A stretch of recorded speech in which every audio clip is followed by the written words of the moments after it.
wabarakatuh.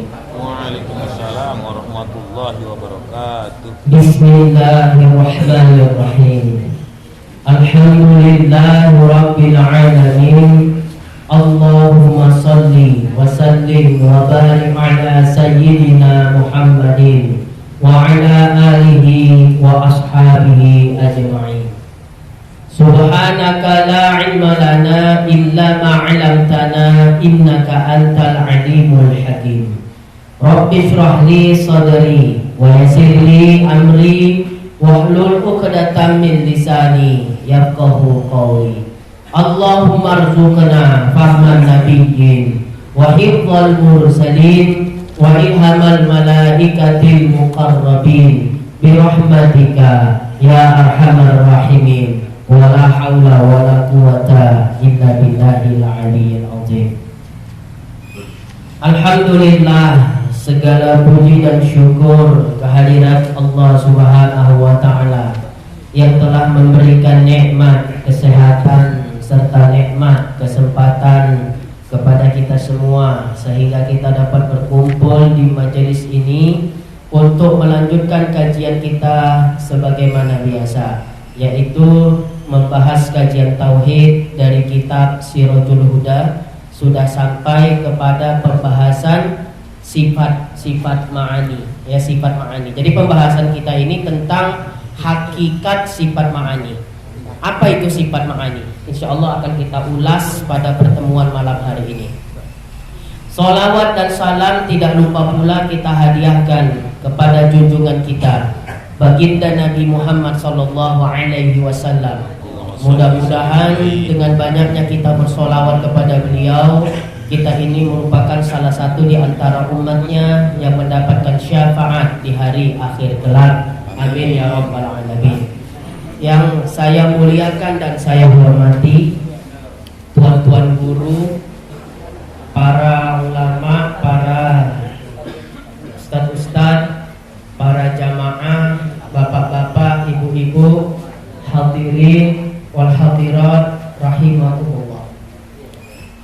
Pembahasan kita yang lalu tentang hakikat sifat salbiyah. Ada sifat nafsiyah, ada sifat salbiyah, ada sifat ma'ani, dan ada sifat maknawiyah. Walaupun nanti ada pendapat yang mengatakan sifat maknawiyah itu tidak ada, tapi masih ahlu sunnah wal jamaah juga, ya. Bahkan itu pendapat dari Imam Abul Hasan Ali Al-Asy'ari. Insyaallah nanti mudahan sempat kita ulas sampai kepada pembahasan tersebut. Sekarang di halaman ke-12, baris ke-13 dari bawah. Summa yajibu lahu ta'ala, itu dalam kurung, ila hadarati Nabi Mustafa Muhammadin Rasulullah sallallahu alaihi wasallam wa ala alihi wa sahbihi ajma'in, summa khususun ila ruhi Syekh Muhammad Zain Nuddin bin Muhammad Al-Badawi As-Sumbawi, wa ila ruhi Al-Mahrum Al-Fadil Ustaz Haji Muhammad Hafiz Yazid, wa ila arwahi masyayikhina wa ulama'ina wa liyasati jadina wa walidina wa lifahimina lahum al-Fatiha. Bismillahirrahmanirrahim. Alhamdulillahi rabbil alamin. Ar-Rahmanirrahim. Maliki yawmiddin. Iyyaka na'budu wa iyyaka nasta'in. Ihdinas siratal mustaqim. Siratal ladzina an'amta 'alaihim ghairil maghdubi 'alaihim waladdallin. Amin. Sudah jumpa halaman 12. Kalau tidak silaf itu baris ke-13 dari bawah. Summa yajibu lahu ta'ala itu. Qala al-muallif rahimahullah wa nafa'ana bihi wa bi'ulumihi fid darin amin ya mujibas sa'ilin. Summa yajibu lahu ta'ala sab'u sifatin tusamma sifatil ma'ani. Kemudian pula wajib baginya Allah Ta'ala 7 sifat yang dinamakan sekalian sifat ma'ani. Jadi selain wajib Allah bersifat nafsiyah, sifat-sifatus salbiyah, maka wajib juga Allah bersifat dengan sifat-sifat ma'ani yang 7. Qudrah, iradah, ilmu, hayat, sama, basor, ya, kalam. Maka telah didahulukan oleh musannif, yaitu penyusun kitab. Musannif di sini Imam Sanusi, akan sifat salbiyah atas segala sifat ma'ani. Jadi penyusunannya atau pembahasannya dibahas dulu sifat salbiyah dari sifat ma'ani. Kenapa pula begitu? Ya, apa pula alasan daripada musannif ya mendahulukan pembahasan sifat salbiyah daripada sifat ma'ani? Kalau pertanyaannya kenapa didahulukan sifat nafsiyah daripada sifat-sifat yang lain, sudah kita ketahui. Sifat nafsiyah itu satu saja, yaitu wujud, yaitu ada. Kenapa sifat wujud berada pada urutan yang pertama? Sebab untuk membicarakan sesuatu itu harus diyakini dulu sesuatu yang nak dibicarakan itu akan adanya. Kalau sesuatu itu tiada, apa yang nak dicakapkan? Kan begitu. Makanya diurutkanlah apa yang nak kita bahas.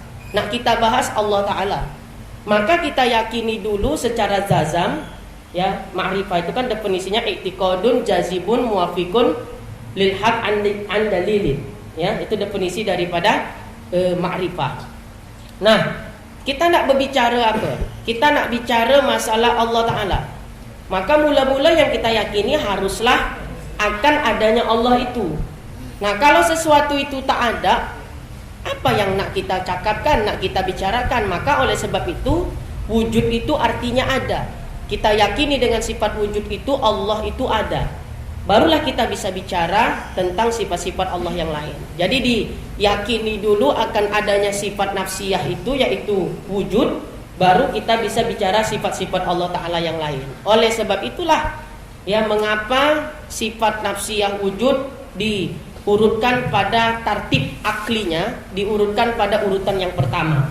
Sifat nafsiyah, sifatus salbiyah, sifatul ma'ani, dan sifatul ma'nawiyah. Nah, di sini dikatakanlah, ya, maka telah didahulukan oleh musannif, yaitu Imam Sanusi, akan sifat salbiyah atas segala sifat ma'ani. Secara tartib akalnya, ya, tartib aklinya, urutannya itu didahulukan sifat salbiyah daripada sifat ma'ani. Apa alasannya? Karena bahwasanya segala sifat salbiyah itu dengan dia nyata, bersih, Tuhan daripada segala barang yang tiada layak dengan dia. Dan segala sifat ma'ani itu dengan dia nyata kesempurnaan Allah Ta'ala. Maka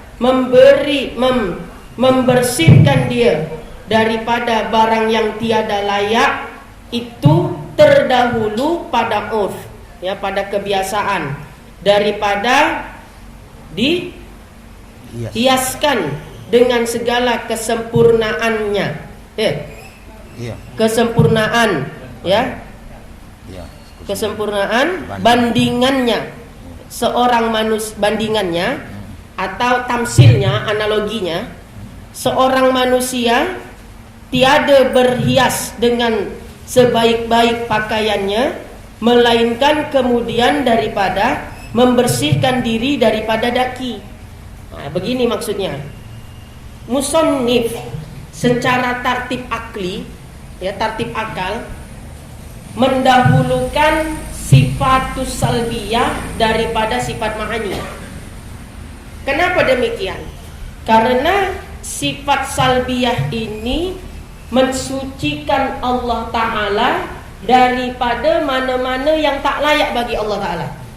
Itu kan fungsi sifat salbiyah. Kidam, apa yang disucikan Allah, disucikan daripada kidam? Baharu, ya kan? Kemudian sifat baqa, apa yang disucikan? Sifat baqa. Sifat baqa, apa yang disucikan dengan sifat baqa itu? Binasa. Mukhalafatul hawadis, apa yang disucikan daripada sifat mukhalafatul hawadis, yaitu mumasalatul hawadis. Ini pertemuan kita di bulan lalu. Jadi sifat-sifat salbiyah itu, ya, menafikan atau mensucikan segala sesuatu yang tidak layak bagi Allah Ta'ala. Sementara sifatul ma'ani ya, menunjukkan kesempurnaan Allah Ta'ala secara tartib akli, ya, mensucikan daripada yang tiada layak bagi Allah Ta'ala. Itu lebih terdahululah pembahasannya daripada pembahasan sesuatu yang menunjukkan kesempurnaan Allah Ta'ala. Seperti analogi contohnya, kita tidak akan berhias, ya, sebelum kita membersihkan diri kita daripada daki-daki, kotoran-kotoran yang melekat di pada tubuh kita. Mandi dulu baru bedaan, kan begitu? Tak ada cerita orang bedaan baru mandi dulu. Ngerti maksudnya ya? Tak ada cerita orang berdandan, bercantik-cantik, bersolek dulu, baru dia mandi daripada daki-daki. Tentunya lah kita nak hadir ke majelis ini pun kita bersihkan dulu diri kita daripada daki-daki, kotoran-kotoran, mandi, ya, dengan mandi contohnya, baru kita berhias, bersolek, barulah kita hadir ke majelis ini.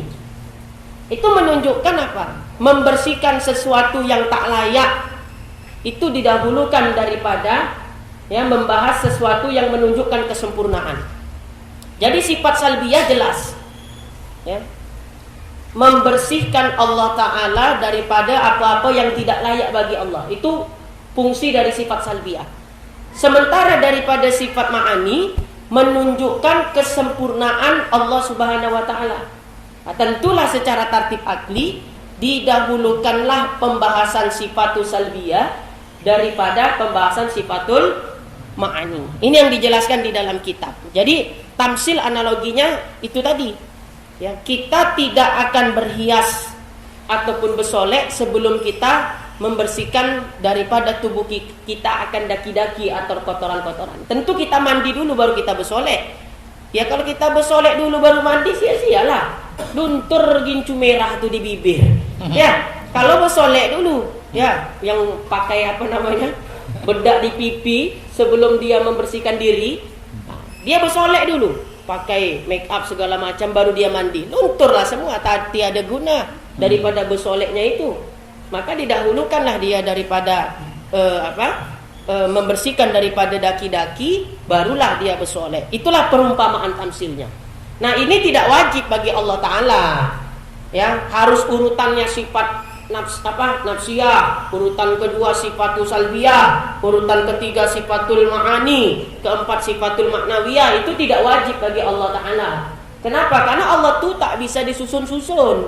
Cuma ini secara tartib aklinya, ulama tuh tahu, kalau kata almarhum tuan guru, karena ulama tuh tahu orang yang mengaji kitabnya orang bodoh-bodoh, makanya dibuatlah susunannya seperti itu supaya mudah dipaham. Itu kata almarhum, ingat betul saya. Jadi supaya mudah paham untuk orang awam memahaminya. Sebetulnya kalau kita mengaji tauhid ini, kalau kita nak bahas dulu daripada sifat maknawiyah tak jadi masalah. Kalau kita bahas terlebih dahulu daripada sifat salbiyah juga tiada masalah. Ya, tapi secara tertib akli, ya, terdahululah sifat nafsiyah, kemudian sifatul salbiyah, kemudian sifatul ma'ani, dan kemudian sifatul maknawiyah. Ini namanya tertib akli, supaya mudah orang awam memahamkannya, ya, mengkajinya. Nah, udah disusun sedemikian rupa pun kadang kita mengaji pun tak dapat. Iya kan? Seperti itu. Tapi hakikatnya Allah tak begitu, ya. Tak tersusun sifat-sifat Allah Ta'ala itu awalnya nafsiyah, kemudian salbiyah, tidak begitu. Itu hanya tartib akli saja. Sama seperti begini. Sifat salbiyah terakhir itu adalah wahdaniyah, esa. Esa itu terbahagi kepada tiga. Esa pada zat, esa pada sifat, esa pada perbuatan, af'al. Nah, setelah pembahasan esa pada af'al atau sifat wahdaniyah, masuklah kepada sifat ma'ani, kudrah. Apa hubungannya? Kenapa harus sifat kudrah dulu? Ya, yang menempati posisi setelah sifat wahdaniyah. Kenapa enggak sifat sama, basor, kalam, Ya, kenapa sifat kudrah dulu? Nah, ini tertib akli juga. Sebab sifat kudrah itu secara tertib akli posisinya terletak setelah sifat wahdaniyah. Sebabnya itu adalah karena sifat kudrah dan iradah itu, sifat kudrah itu ya ta'alluqnya kepada al-ijadu wal i'damu. Ta'alluqnya kepada menjadikan dan meniadakan. Nah, menjadikan dengan meniadakan ini kan berhubung ia kepada af'al, perbuatan. Nah, sementara pada pembahasan sifat wahdaniyah yaitu sifatul salbiyah, ya, yang 3, esa pada zat, pada sifat, pada af'al. Karena terakhir pembahasannya esa pada af'al, maka langsunglah disambung dia kepada sifat kudrah. Karena sama-sama berhubungan dengan af'al. Ngerti kan? Nah, itu tertib akli itu. Ya, hebat ulama kita nih menyusun itu. Jadi semua susunan tauhid itu pasti mengandung hikmah tersendiri. Ya, kita mungkin tidak pernah terlintas di pikiran kita kenapa sifat kudrah menempati posisi setelah sifat wahdaniyah. Ternyata ada rahasia tersirat di situ. Ya, ada rahasia tersirat. Kenapa? Karena sifat wahdaniyah fil af'al sama kaitan erat dengan sifat kudrah. Karena kudrah itu al-ijadu, ta'aduknya al-ijadu wal i'damu. Menjadikan sesuatu yang tiada menjadi ada, itu disebut al-ijadu. Dan sesuatu yang ada menjadi tiada, itu disebut dengan al-i'damu. Ya, paham tuh ya?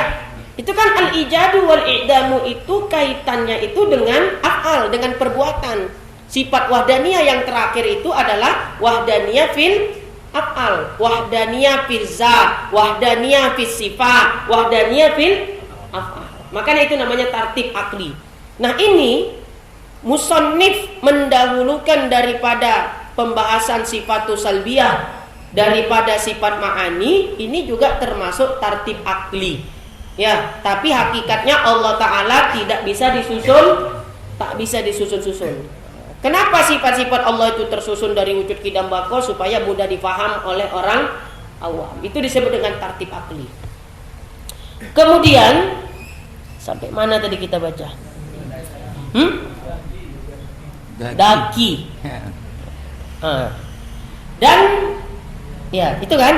Dan dinyatakan pula oleh musannif dengan wajib bagi Allah Ta'ala bersifat dengan segala sifat ma'ani.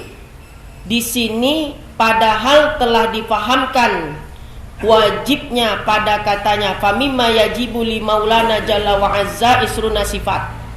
Karena ditolakkan dengan dia akan sebagai tolak yang nyata atas segala Mu'tazilah yang menafikan akan segala sifat ma'ani.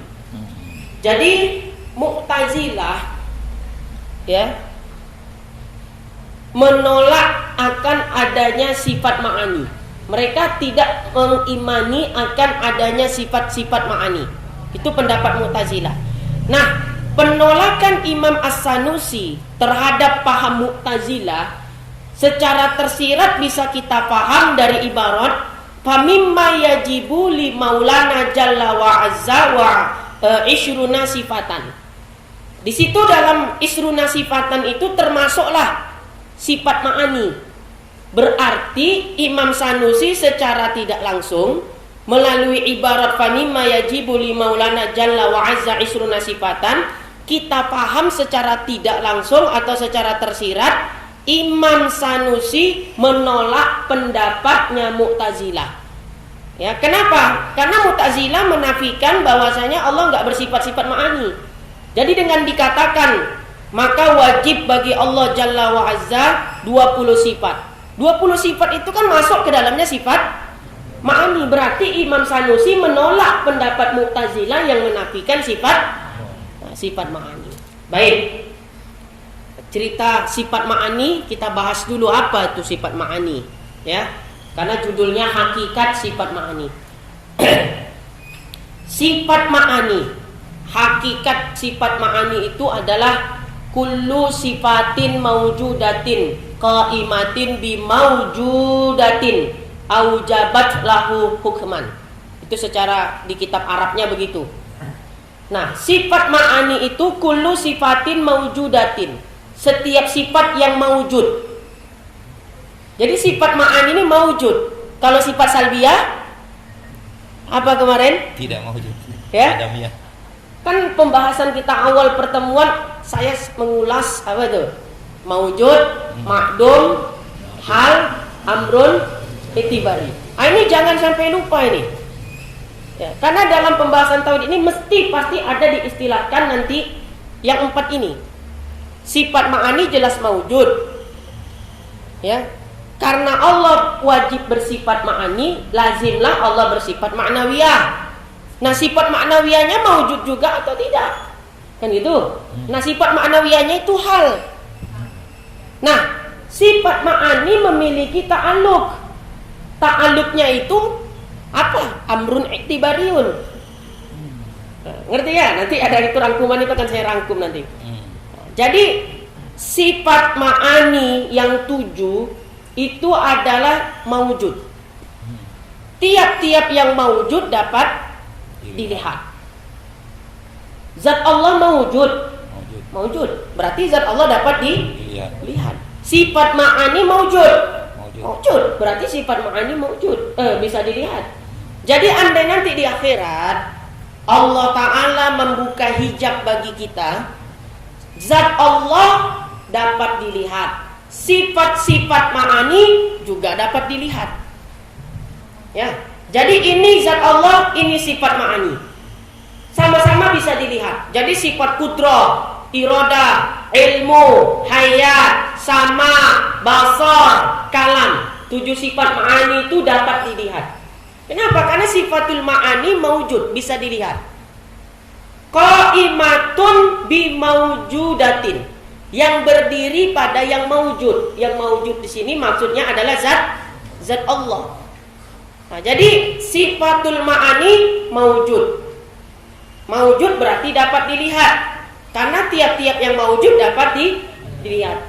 Andai Allah buka hijab, ya, di akhirat nanti, zat Allah dapat dilihat. Sifat-sifat ma'ani juga dapat dilihat. Qaimatun bi zatihi ta'ala. Berdiri sifat ma'ani itu pada zat Allah. Tapi berdirinya tidak diketahui bagaimana hakikat berdirinya. Jadi sifat ma'ani tidak di atas zat, tidak di bawah zat, tidak di kanan zat, tidak di kiri zat, tidak berbaur dengan zat. Jadi bagaimana berdirinya sifat ma'ani pada zat? Wallahu a'lam. Karena setinggi-tingginya ilmu tauhid seseorang, dia tak akan mengetahui hakikat zat Allah Subhanahu wa ta'ala. Kalau tuan guru kita almarhum sering mengistilahkannya begini. Ulama sudah sampai ke pulau, awak baru mengenal pendayung. Ngerti maksudnya? Ulama dah sampai ke pulau mengatakan wallahu a'lam tentang hakikat zat Allah. Awak yang baru mengenal pendayung udah nak mencari-cari hakikat zat Allah. Akhirnya gila, bercakap-cakap sama dinding, bercakap-cakap sama pohon pisang. Kenapa? Karena mengaji sifat 20 ini salah guru. Hati-hati. Ya, kata Imam Ghazali, ya, gurunya orang buta. Awak datang mengaji kan sebagai orang buta. Gimana orang buta nak menunjukkan orang buta? Nah, sama-sama masuk ke lubang lah. Nah, itu apa namanya hikayat dari Imam Al-Ghazali. Nah, jadi seperti itu. Sifat ma'ani yang 7, kudrah, iradah, yang 7 lah pokoknya tadi saya sebutkan, itu maujud. Berarti bisa dilihat. Jadi zat Allah bisa kita lihat, sifat-sifat ma'ani juga bisa kita lihat. Kemudian qaimatun bi zatihi ta'ala. Dia berdiri pada zat, qaimatun. Tapi bagaimana berdirinya ini wallahu a'lam. Yang penting Allah wajib bersifat ma'ani. Yang mana sifat ma'ani itu qaimatun bi zati ta'ala, berdiri ia pada zat Allah. Tapi bagaimana berdirinya wallahu a'lam. Jadi sifat ma'ani tidak di atas zat, tidak di bawah zat, tidak di kanan zat, tidak di kiri zat, tidak di depan zat, tidak di belakang zat, tidak berbaur dengan zat. Jadi cemano lah Ustaz kalau begitu. Jangan kau tanya cemano. Ya, pertanyaan Allah di mana, bagaimana, cemana, ya kenapa, itu termasuk pertanyaan-pertanyaan yang tidak layak dinisbahkan kepada zat Allah. Karena ujung-ujungnya nanti jadi menyerupakan Allah dengan makhluk. Paham ya? Nah, jadi cukup kita imani Allah bersifat ma'ani, dan sifat-sifat ma'ani itu ada bagi zat. Tapi bagaimana adanya sifat ma'ani bagi zat itu, wallahu a'lam. Ya, karena tidak ada yang mengetahui hakikat zat Allah Subhanahu wa ta'ala. Nah, jadi jelas sifat. Ya, kita juga punya sifat ma'ani kan? Ada nggak sifat ma'ani bagi kita? Ada. Sama, mana sama kita? Ini basar, mata, penglihatan ini. Tapi diketahui kok imatun bizatinya diketahui. Bagaimana adanya sifat sama bagi Ustadz Sumitra? Ada di samping kepalanya. Kan kuping.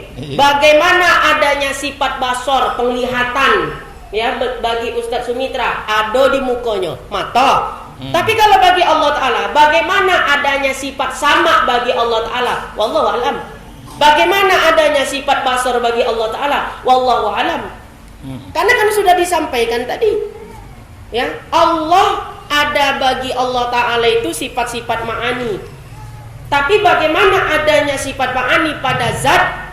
Wallahu a'lam. Jadi sifat ma'ani tidak di atas zat, tidak di bawah zat, tidak di kanan zat, tidak di kiri zat, tidak di depan zat, tidak di belakang zat, tidak berbaur atau tidak menyatu dengan zat. Kalau basar saya menyatu dengan zat tidak? Diketahui adanya, kan gitu. Nah, jadi jangan coba cari-cari cemana. Jadi cemana lah Ustaz adanya sifat ma'ani itu bagi zat. Ujung-ujungnya serupa Allah nanti dengan makhluk. Salah kau, kenapa kau coba-coba menyamakan Allah dengan makhluk? Kalau orang mengaji tauhid tak akan ditanya cemana, kenapa, di mana gitu. Tak ada tuh pertanyaan itu dinisbahkan kepada zat Allah Ta'ala. Nah, jadi sifat ma'ani kullu sifatin maujudatin qaimatin bizatihi ta'ala aujabat lahu hukman. Tadi kullu sifatin maujudatin sudah dijelaskan, qaimatin bizatihi ta'ala sudah dijelaskan. Terakhir aujabat lahu hukman, yang mewajibkan suatu hukum. Hukman, mewajibkan suatu hukum. Hukman atau hukum di sini yaitu kaunuhu. Kaunuhu itu adalah sifat apa itu? Maknawiyah. Ya. Aujabat lahu hukman, yang mewajibkan akan suatu hukum. Hukman di sini apa maksudnya? Hukman atau hukum di sini yaitu kaunuhu. Kaunuhu yang artinya keadaan. Kaunuhu qadiran, kaunuhu muridan, kaunuhu sami'an, kaunuhu basiran, dan seterusnya. Yaitu menghasilkan sifat maknawiyah. Jadi begini, tidaklah dikatakan Allah maha melihat kalau tak ada penglihatannya. Tidaklah Allah dikatakan bersifat basar kalau tidak ada kaunuhu basironnya. Jelas? Itu yang dimaksud aujabat lahu hukman, yang mewajibkan baginya suatu hukum. Tidaklah dikatakan Allah bersifat kudrah kalau tidak bersifat kaunuhu qadiron. Kan tak mungkin kita sajalah misal, tak mungkin kita dikatakan melihat. Ya, tak mungkin kita dikatakan melihat kalau tak ada penglihatan kita. Tapi kaunuhu basironnya Allah itu jangan dipikir-pikir gimana. Paham? Kalau kaunuhu basiron kita bersifat basar. Bersifat basar tidak kita? Melihat tidak kita? Melihat. Tidak mungkin kita dikatakan melihat kalau tak ada penglihatan kita. Jadi kita bersifat basar, maka lazimlah kita juga bersifat kaunuhu basiron. Tapi kaunuhu basiron pada kita itu diketahui, yaitu mata. Tapi kaunuhu basiron bagi Allah Ta'ala, wallahu a'lam. Udah paham ya? Nah, itu yang dimaksud dengan aujabat lahu hukman, mewajibkan suatu hukum. Hukum di sini maksudnya apa? Yaitu kaunuhu, keadaan. Nah, jadi kaunuhu basiron, kaunuhu sami'an, kaunuhu mutakalliman. Nah, yang mana kaunuhu itu yang menghasilkan daripada sifat ma'nawiyah. Jadi sifat ma'ani tidak akan lepas dengan sifat ma'nawiyah. Allah wajib bersifat qudrah, maka lazimlah Allah bersifat kaunuhu qadirah. Tidak akan mungkin Allah bersifat qudrah, dikatakan bersifat qudrah kalau tidak ada kaunuhu qadirahnya. Allah bersifat basar, Allah bersifat maha melihat. Maka lazim, bahasa yang betul lazim ya. Ya, lazim. Jangan dikatakan maka wajib Allah bersifat, bukan begitu. Itu enggak, bahasanya kurang pas. Ya, nah, kurang pas. Lazim. Allah wajib bersifat basar. Artinya Allah maha melihat. Maka lazimlah Allah bersifat kaunuhu basiron. Tidak mungkin dikatakan Allah bersifat basar. Tidak mungkin dikatakan Allah bersifat maha melihat kalau tak ada penglihatannya, tak ada kaunuhu basironnya. Tapi hakikat kaunuhunya itu wallahu a'lam. Kalau kita kan hakikat kaunuhu kita bisa diketahui kan. Kaunuhu basiron kita mata, kaunuhu sami'an kita talingo, kaunuhu mutakalliman kita ini. Tahu, tapi bagi Allah tak tahu kita. Dah paham tuh ya? Itu dari satu sisi. Jadi sifat ma'ani ini menunjukkan kesempurnaan Allah. Ya. Tadi kalau sifat salbiyah menafikan yang tak layak bagi Allah. Ya. Itu sifat salbiyah. Kalau sifat ma'ani menunjukkan kesempurnaan Allah. Sedangkan sifat ma'nawiyah ya, yaitu sifat yang selalu tetap ada pada zat Allah. Tidak mungkin dia tidak ada. Ya, tidak bersifat demikian. Contohnya begini. Jika dinyatakan ya Allah bersifat basar, yang artinya maha melihat. Sifat ini sifat ma'ani atau ma'nawiyah? Ma'ani kan? Allah wajib bersifat basar, dinyatakan seperti itu. Artinya Allah maha melihat. Ini sifat ma'ani. Ketika dikatakan seperti itu, mungkin saja suatu ketika Allah tidak bersifat basar, tidak berfungsi lagi basornya. Setelah ditetapkan kaunuhu basiron, yang arti kaunuhu di situ terus menerus dia. Kaunuhu di situ menunjukkan sifat daripada ma'ani itu akan ada terus menerus. Setelah dikatakan kaunuhu basiron, maka akan memberikan makna bahwasanya sifat basar Allah Ta'ala akan ada selama-lamanya. Paham? Jadi kalau sifat ma'nawiyah nggak ada, kurang klop rasanya. Paham? Kurang klop. Allah bersifat basar, maha melihat. Kalau Allah tidak ada sifat ma'nawiyahnya, bisa saja dipaham suatu ketika tak berfungsi lagi basar Allah Ta'ala, kan mustahil. Nah, untuk menentukan keberlangsungan sifat basar Allah Ta'ala selama-lamanya, ya, maka ditetapkanlah kaunuhu basiron. Ngerti? Nah, jadi seperti itu. Maka wajib Allah bersifat basar. Makanya kesimpulannya, wajib Allah bersifat basar, lazimlah Allah bersifat kaunuhu basiron. Jadi kebasarannya Allah Ta'ala itu senantiasa ada, nggak akan kurang. Ketika dikatakan Allah bersifat qudrah, maka lazimlah Allah bersifat kaunuhu qadiran. Berarti qudrahnya Allah Ta'ala itu karena sudah ditetapkan kaunuhunya itu, ya, kaunuhu qadirannya, maka qudrahnya akan senantiasa ada selama-lamanya. Tapi kalau tidak ditetapkan kaunuhunya, bisa memberi paham suatu ketika ya Allah tidak lagi bersifat qudrah. Bisa ya, ngerti maksudnya ya? Itulah artinya hubungan sifat ma'ani dengan sifat ma'nawiyah. Jadi jika dinyatakan Allah bersifat qudrah, yang artinya maha kuasa. Sifat ini disebut dengan sifat ma'ani. Artinya mungkin bisa saja suatu ketika Allah tidak lagi maha kuasa kalau hanya sifat ma'ani saja.